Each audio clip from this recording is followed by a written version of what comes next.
All free men, wherever they may live, are citizens of Berlin.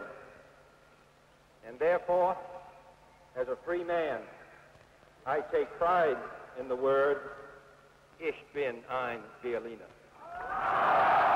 It's been 57 years since John F. Kennedy spoke those unforgettable words. But who is a Berliner today? Our city has dramatically changed from the one that used to be the front line of the Cold War, when the need for solidarity against a common enemy outweighed the need to think about what being a Berliner really meant. The city's transformation since reunification has been even more dramatic, and not just in its landscape like the Schöneberg neighborhood where Kennedy spoke. Today, nearly a quarter of the 3.5 million people who live in Berlin are immigrants. Many more have moved here from elsewhere in Germany. The evolution isn't always welcome. Too often it pits neighbor against neighbor.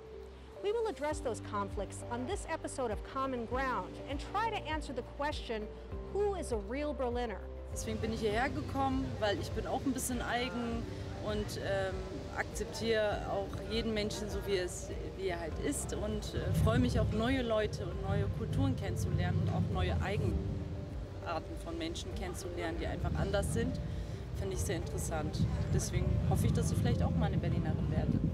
It's basically the very open mindset that the people here have. There are many artsy people here. There are many people with different stories. Everyone has something to share, and people are very open-minded, especially in places like Friedrichshain, Neukölln, Prenzlauer Berg. Many different people, and it's just really exciting. And I just always, when I walk through the streets, I feel like I actually belong there. Manchmal fühle ich auch jetzt nicht wie Berlinerin, sondern immerhin, ich bin Türken. Das fühle ich mich leider. Deswegen sage ich, wer ist denn Berliner? Ob das hier Berlinerin oder Berliner gibt, weiß ich nicht. Weil wir sind sehr verschiedene Leute in Berlin. يعني في كثير مجالات يكون واحد برليني بالنهايه، وبرلين كبيره. يعني برلين نسبه الالمان فيها قليله، نسبه الاجانب اكثر. بيكون واحد برليني طبعا بده يكون يحكي الماني، وفي مثال هي اول شغله، وثاني شغله يكون عم يشتغل هون، عم بيدرس، عم بيعمل شيء، عنده بيت وعنده العيله تبعه، اسرته هيك. Where do you put the date? I mean, we all came from somewhere, from a point, you know, and we're making a mix here and living together. So, but yeah, definitely there are many people who are more in that perception. Yeah, this is the real. We are the real Berliner. But I think it's also hard to find them. There are not so many because they also moved to the west part of Germany or to other countries.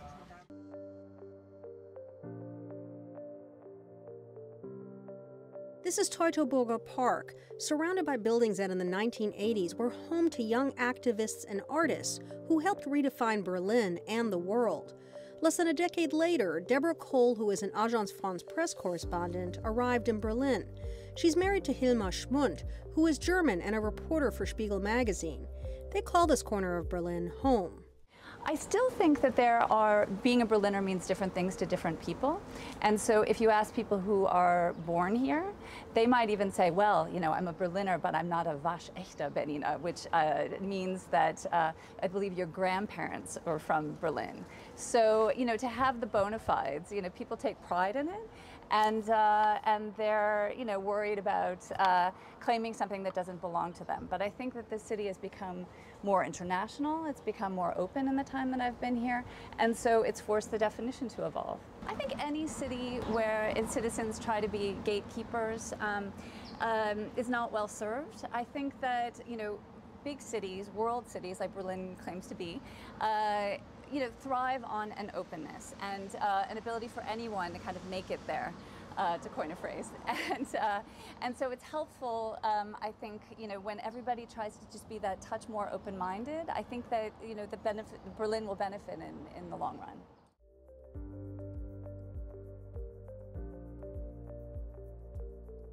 I'm here in Marzahn with Hanyu Hein, a German teacher and popular tour guide in this district he's made his home. Hein says Marzahn is not the anti-immigrant backwater some Berliners claim. Saying, oh, it is racist and Nazi and all these words, what you hear when you say Marzahn. people who just said 5 minutes of it, oh, we shouldn't judge by just or brush everyone with the same brush. And 5 minutes later, I said, where do you live? I said, oh, I live in Marzahn. Oh, I said, all Nazis. And I think, like, what's going on? Have you been? No, I haven't been. So if you think about refugees, for example, we have Lichtenberg with the highest percentage of refugees, homes, places where they live, whatever you call it, and followed by Marzahn. Then we've got all the other districts, and then the very lowest of Berlin is in Friedrichshain. And if you just think people who say like, oh, refugees welcome, all great, but it's usually Friedrichshain going and these, and then you usually, or I asked the question, said like, take some on. We have them, and we can say we live together, and it works. This is the bell tower of the Olympic Stadium in Berlin, which stands 77 meters or 253 feet tall. It isn't the original structure that was erected more than 80 years ago. That one was blown up, rebuilt, and renovated after World War II. It's here that I meet Dr. Manfred Ults, a Berliner by birth. He is the chairman of the Association for the History of Berlin, which was founded 155 years ago, and which is all about preserving Berlin's, quote, patriotic historical sense. What that means depends on who you're talking to. Yeah, I'm born in Berlin, or that is to say in Charlottenburg, and you know, we all have these old cities, so I wouldn't say that I'm a Charlottenburger, but of course a Berliner. And my family arrived here about 300 years ago. They left from Bohemia after the 30 Years War, or during the 30 Years War, because they didn't want to be killed as being Protestant by the Habsburg monarchy. So 300 years in Berlin, yeah, that's a Berliner. I think Europe is going to close the borders, and so probably not too many people will arrive here from abroad, and those who are already here, they have had 10 years by then to just be open-minded, and this seems to be a problem when you go to Neukölln, for example, and see people who are sort of proud about their origin. I mean, there's nothing wrong about that, but it's going to be a problem. So multicultural societies are always societies with problems.